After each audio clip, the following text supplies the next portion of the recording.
ወዳጄ አሁን በእጅህ ባለው ስልክ ላይ የምታየውን ነገር ጧት የጠጣኸውን ቡና አልፎ ተርፎን በአሁኑ ሰዓት የምትለብሰውን ልብስ የሚቆጣጠረው ማን እንደሆነ ታውቃለህ?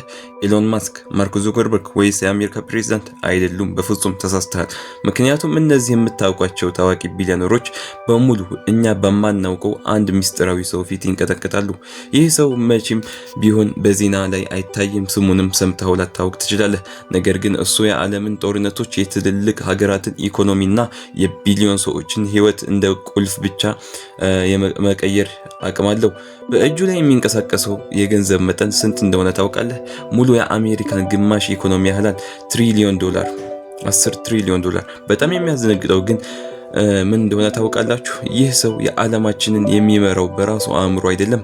ምንም አይነት የሰው ልጅ ርህራሄ በሌለው አንድ ግዙፍና ሚስጥራዊ በሆነ ሱፐር ኮምፒውተር ነው። ቆይ ይህ ነገር እንዴት ሊሆን ቻለ? ይህ ሚስጥራዊ ድርጅት እና ኮምፒውተሩ እያንዳንዷን ህይወታችንን እንዴት በቁጥጥራቸው ስር አስገቡት? እስኪ እውነት ላይ ተመስርተን ነገሩን በጥልቀት እንየው። ለመሆኑ ይህ በዓለም ላይ ካሉ ባለሀብቶች ሁሉ በላይ ተደማጭነት ያለው ሰው ማን ነው? ስሙስ ማን ይባላል? ስሙ ላሪ ፊንክ ይባላል። ሙሉ ስሙ ደግሞ ሎራንስ ዶግላስ ፊንክ ነው። እስኪ ወደ ኋላ ተመልሰን ታሪኩን ከመጀመሪያው እንየው። ላሪ የተወለደው እንደ አውሮፓውያን አቆጣጠር በ1952 በአሜሪካ ካሊፎርኒያ ውስጥ ነው። ቤተሰቦቹ በጣም ተራ ሰዎች ነበሩ። እናቱ የእንግሊዝኛ መምህር ስትሆን አባቱ ደግሞ ተራ የጫማ ሱቅ ነበረው። በጣም የሚገርመው ግን ምን እንደሆነ ታውቃላችሁ? ላሪ በትምህርት ቤቱ ጨርሶ ጎበዝ ተማሪ አልነበረም። ልክ እንደ አብዛኞቻችን በጣም ተራና ደካማ የሚባል ተማሪ ነበር። ታዲያ ይህ ተራ ልጅ እንዴት የዓለም ምስጢራዊ ንጉስ ሊሆን ቻለ? ላሪ እያደገ ሲሄድ ዩኒቨርሲቲ ገባ። የተማረውም የፖለቲካ ሳይንስ ነበር። ነገር ግን ትምህርቱን እንደጨረሰ አንድ ትልቅ እውነት ገባው። በዓለም ላይ ሰዎችን ለመቆጣጠር ፖለቲካ ዋናው መንገድ እንዳልሆነ ተረዳ። ጓደኞቹ እንደሚናገሩት ላሪ ገና ከልጅነቱ ጀምሮ ሰዎችን የመቆጣጠርና የበላይ መሆን በጣም ይወድ እንደነበር፣ ሁልጊዜ ካለው በላይ ይፈልጋል። በቃ እውነተኛው ስልጣን ያለው ፖለቲካ ውስጥ ሳይሆን ገንዘብ ውስጥ እንደሆነ አወቀ። ከዚያም ወደ ቢዝነስ ዓለም ለመግባት ወሰነ። መጀመሪያ ላይ ትልቅ ባንክ ውስጥ ለመቀጠር ሞክሮ ነበር፣ ግን አልተቀበሉትም። ሳይሳካለት ቀረ። ተስፋ ሳይቆርጥ ፈርስት ቦስተን በሚባል የገንዘብ መደላደያ ኩባንያ ውስጥ ስራ ጀመረ። ስራው ምን መሰላችሁ? የሀብታሞችንና የትልልቅ ኩባንያዎችን ገንዘብ ተቀብሎ ማሳደግ ወይም ኢንቨስት ማድረግ ነው። ይህንን በግልጽ እንድትረዱት በቀላል ምሳሌ ላስረዳችሁ። ለምሳሌ አንተ 10 ብር አለህ እንበል። ያንን 10 ብር በቅልጥፍና ወይም ኢንቨስት አድርገህ ወደ 20 ብር የሚያደርግልህ ጎበዝ ሰው ትፈልጋለህ። ላሪ ልክ እንደዚህ አይነት ሰው ነበር። የሀብታሞችን ሚሊዮን ዶላር እየተቀበለ በሚገርም ሁኔታ ያተርፍላቸው ነበር። ላሪ በስራው በጣም ሰይጣን ከመሆኑ የተነሳ በ2 ዓመት ውስጥ ብቻ ለኩባንያው ከ1 ቢሊዮን ዶላር በላይ ትርፍ አመጣ። በዋል ስትሪት ላይ ስሙ ግልጽ ሆነ። ሁሉም ሰው ስለ እሱ ማውራት ጀመረ። የነበረው ቡድን በሙሉ የአይሁዶች ልጆች ስለነበሩ ቢሮዋን ትንሿ እስራኤል ብለው ይጠሯት ነበር። ህይወቱ በጣም ሚሊዮነር ለመሆን ጥቂት ነበር የቀረው። ነገር ግን እዚህ ጋር ነው ነገሩ ሙሉ በሙሉ የተቀየረው። ሁልጊዜ በህይወት ላይ ሁሉም ነገር ሰላም ነው ስትል ትልቅ አደጋ ይመጣል። ላሪም ላይ የሆነው ይሄው ነው። በጣም በራሱ መተማመኑ ጨመረና ትልልቅ ስጋቶችን መጋፈጥ ጀመረ። በ1986 ግን በፍጹም ሊታረም የማይችል ትልቅ ስህተት ሰራ። በአንድ የስልክ ጥሪ ያለመመለስ ወይም በስህተት ውሳኔ ምክንያት የኩባንያውን 100 ሚሊዮን ዶላር በአንድ ቀን አከሰረ። በአንድ ሌሊት። እስኪ አስቡ፣ ትናንትና የኩባንያውን ኮከብ የነበረው ሰው ዛሬ በዋል ስትሪት ላይ ማንም ሊያየው የማይፈልገው የተጠላ ሰው ሆነ። ማንም አያምነውም፣ ማንም አያናግረውም። ስሙ ሙሉ በሙሉ ጠፋ። በአንድ ቀን ካደረገው ከፍታ ወደ መሬት ተከሰከሰ። ታዲያ ላሪ እዚያ ወድቆ ቀረ? በፍጹም። እውነተኛው አስፈሪ ታሪክ የሚጀምረው እዚህ ጋር ነው። ላሪ በ1988 ከስራው ወጣና የራሱን ኩባንያ መሰረተ። ስሙንም ብላክ ሮክ አለው። ይህንን ኩባንያ ሲያቋቁም በአእምሮ የነበረው አንድ ነገር ብቻ ነው። ከዚህ በኋላ በፍጹም አልከስርም፣ ስጋትን ሁላ እቆጣጠራለሁ የሚል ነበር። መጀመሪያ ላይ ኩባንያው የነበረው 5 ሚሊዮን ዶላር ብቻ ነበር። ነገር ግን በ5 ዓመት ውስጥ ብቻ ይህ 5 ሚሊዮን ዶላር ወደ 20 ቢሊዮን ዶላር አደገ። ለመሆኑ ላሪ ይሄንን ያህል ገንዘብ በአጭር ጊዜ ውስጥ እንዴት ሊያገኝ ቻለ? ምን አይነት ሚስጥራዊ ዘዴ ተጠቀመ? እሱን ደግሞ ቀጥለን እንየው። ላሪ በጣም ብልጥ ሰው ነበር። ወደፊት ዓለምን የሚቀይረው ቴክኖሎጂ እንደሆነ ቀድሞ ገባው። እናም ሁለት በጣም አስገራሚ ሰዎችን ቀጠረ። አንደኛው በኮምፒውተር ሁለተኛው ደግሞ በሂሳብ ተሰጥኦ ያላቸው ልጆች ነበሩ። እነዚህ ሰዎች አንድ ላይ በመሆን አንድ አስፈሪ ሲስተም ሰሩ። ስሙንም ምን አሉት መሰላችሁ? አላአዲን። አላአዲን ስትባሉ በካርቱን የምታውቁት የዋህ ገጸ ባህሪ እንዳይመስላችሁ። When he made it to the bottom, he saw that the cave was lightened up.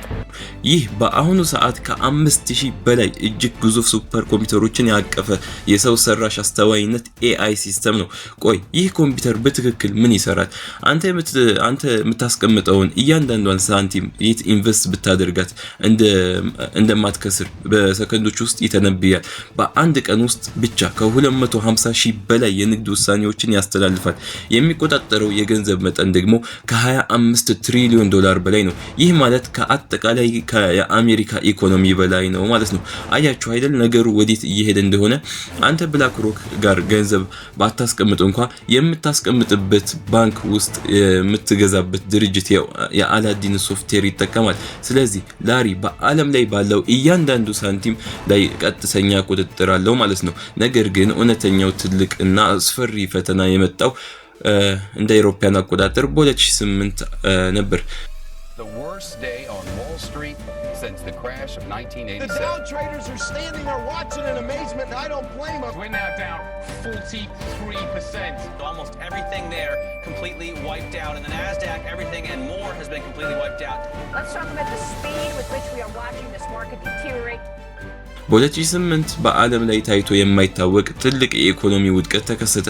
ትልልቅ ባንኮች ተዘጉ፣ የሰዎች ስራ ጠፋ፣ የአሜሪካ ኢኮኖሚ ሊወድቅ ተቃረበ። በወቅቱ የነበሩት የአሜሪካ ፕሬዝዳንት ጆርጅ ቡሽ ምን ማድረግ እንዳለባቸው አላወቁም ነበር። አሜሪካ ሙሉ በሙሉ ልትጠፋ ምንም አልቀራትም ነበር። ታዲያ በዚህ ባንኮች መዘጋትና በጭንቀት ሰዓት የዓለማችንን ቁጥር 1 ሀገር የሆነችው አሜሪካ መንግስት እንዲያግዛቸው ማንን ጠሩት መሰላችሁ? አዎ ላሪ ፊንክ። ያንን በአንድ ወቅት የተጠላውን የብላክ ሮክ ባለቤት የአሜሪካ መንግስት ባንኮችን እና ሀገሪቱን ከውድቀት እንዲያድንላቸው ላሪን ተማጸኑት። ላሪም በአላዲን ኮምፒውተር ተጠቅሞ የአሜሪካን ትልልቅ ባንኮች በሙሉ ታደጋቸው። ነገር ግን ይህንን ያደረገው በነፃ ይመስላችኋል? በፍጹም። ከዚህ ቀን በኋላ ነው ላሪ በአሜሪካ መንግስት ላይ ሙሉ ጉልበትና የበላይነት ያገኘው። ከጆርጅ ቡሽ በኋላ የመጡት ፕሬዝዳንቶች በሙሉ ኦባማ፣ ትራምፕ፣ ባይደን ሁልጊዜም በትልልቅ የሀገር ጉዳዮች ላይ ችግር ሲገጥማቸው መጀመሪያ የሚደውሉለት ወደ ላሪ ፊንክ ነው። አስቡት እንግዲህ በዓለም ላይ ካሉ ሀያላን ፕሬዝዳንቶች በላይ ስልጣን ያለው ሰው ሆነ። በኮሮና ቫይረስ ሰዓት እንኳን ሁላችንም የምናውቃቸውን የክትባት አምራቾች ኩባንያዎች ለምሳሌ እነ ፋይዘርን በብዛት በባለቤትነት የሚቆጣጠረው ይሄው ብላክ ሮክ የተባለው ድርጅት ነበር። ቆይ ግን ላሪ ፊንክ እና ብላክ ሮክ እኛ በየቀኑ የምንጠቀምባቸውን ታዋቂ ምርቶች በሙሉ እንዴት ሊቆጣጠር ቻለ? በአንተና በእኔ ህይወት ውስጥ እጃቸው እንዴት ገባ? ያንን ስትሰሙ ደግሞ ይበልጥ ትደነግጣላችሁ። አሁን ደግሞ በደንብ ተረጋጉና ልታውቀው ወደሚገባው ትልቁና የተደበቀው ሚስጥር ውስጥ እንግባ። ወዳጄ እስኪ ዙሪያን ተመልከት። በአሁኑ ሰዓት የምትጠቀማቸውን ትልልቅ ነገሮች በአእምሮ እሰባ። ለምሳሌ ፎቶ ወይም ቪዲዮ የምትቀርጽበትን የሶኒ ካሜራ ብንወስድ ብላክ ሮክ የዚህ ኩባንያ የ7% ባለቤት ነው። የፌስቡክ፣ የዋትስአፕ እና የኢንስታግራም ባለቤት የሆነው ሜታን ብንመለከት የ5.7% ባለቤት ነው። የኤሎን ማስክ ቴስላ የ5.7% ባለቤት ነው። አሁን እኔና አንተ የምንገኝበትን ጉግል እና ዩቲዩብን አልፋቤት ብንመለከት የ6% ባለቤት ነው። ቆይ ይህ ብቻ ይመስላል? በፍጹም። ሁሉንም የምናውቃቸው የማክዶናልድስ 7%፣ ስታርቡክስ 6.5%፣ አልፎ ተርፎም በዓለም ላይ የምታያቸው ትልልቅ የአሜሪካ መኪናዎች GMC፣ ጄፕ በሙሉ 10% ያህሉ ባለቤትነታቸው የብላክ ሮክ ነው። ይህ ማለት ምን መሰለህ? አንተ ጧት ተነስተህ ማክዶናልድስ ስትበላ፣ ስታርቡክስ ቡና ስትጠጣ፣ በስልክ ፌስቡክ ስትጠቀም ሳታውቀው እያንዳንዷን ሳንቲም ወደዚህ ሚስጥራዊ ሰው ኪስ ውስጥ እያፈሰስክ ነው ማለት ነው። ዓለም ላይ የምታያቸው ኩባንያዎች በሙሉ የተራረቁና የተለያዩ ቢመስሉም ከጀርባ ግን ዋናው ገመዳቸው በአንድ ሰው እጅ ነው ያለው። እዚህ ጋር ግን አንድ ትልቅ ጥያቄ መነሳቱ አይቀርም። ይህ ድርጅት ይህን ያህል የዓለምን ሕዝብ ህይወት የሚቆጣጠር ከሆነ ለምን በዜና ላይ ስለ እሱ በፍጹም አንሰማም? ለምንስ ማንም ሰው ስለ ብላክ ሮክ ወይም ስለ ላሪ ፊንክ አያወራም? መልሱ በጣም ቀላልና አስደናቂ ነው። ምክንያቱም በአሁኑ ሰዓት በዓለም ላይ ያሉትን 90% የሚሆኑትን ትልልቅ የሚዲያ ተቋማትን የሚቆጣጠሩት እነሱ ራሳቸው ስለሆኑ ነው። ፎክስ ኒውስ፣ ሲኤንኤን፣ ኤንቢሲ አልፎ ተርፎም ሁላችንም ፊልም የምናይበት ዲዝኒ ሳይቀር የብላክ ሮክ እጅ አለበት። ታዲያ ማን ነው የራሱን ሚስጥር በራሱ ሚዲያ ላይ የሚያወጣው? ማንም። እነሱ ከፈለጉ በአንድ ቀን አንድን ታዋቂ ሰው ከፍ ማድረግ ይችላሉ። ከፈለጉ ደግሞ ሙሉ በሙሉ ከሚዲያ እንዲጠፋ እና እንዲጠላ ካንሰል እንዲደረግ የማድረግ ሙሉ ጉልበት አላቸው። ይህ ሁሉ ጉልበት ግን የመጣው ከገንዘብ ብቻ አይደለም።